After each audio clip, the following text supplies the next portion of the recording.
Pero ilang taon na po ako mga par, pero ngayon lang ako nakatagpo ng administrasyon na pinakakurap, pinakabastos na administrasyon.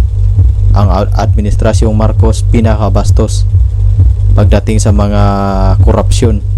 So magandang gabi po sa ating lahat, at lalo na sa mga tagapagsubaybay sa ating mga video, at sa aking mga viewers na hindi pa nakapag-subscribe, paki-subscribe naman nga para palagi po kayong updated sa mga video reaction natin.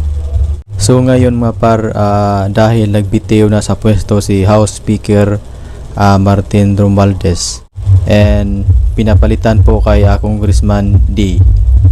Pero binubulgar ni BP Sara mga par na yung si Congressman D kadikit pala to ni Martin Romualdez, kadikit pala ito ni Bongbong Marcos at saka ni Sandro Marcos.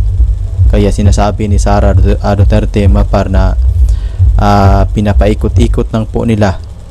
Kasi nung bumitiw na si Martin Romualdez, si Sandro Marcos ang pumili kung sino ang ipapalit kay Martin Romualdez.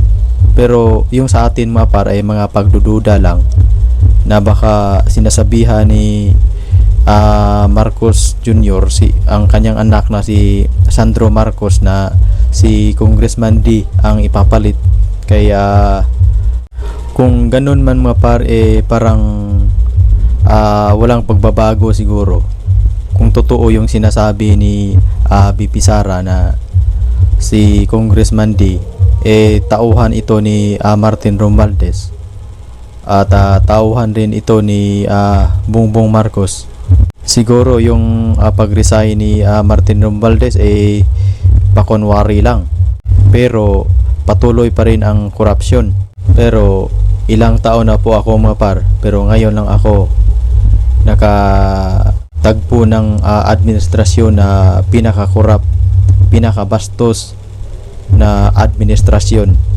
Ang administrasyong Marcos pinakabastos pagdating sa mga korupsyon, pagdating sa mga pambubudol.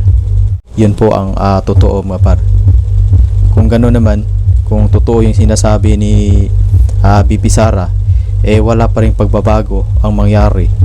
Kasi yung pinapalit na si Congressman D, tauhan pala ito ni Bongbong Marcos.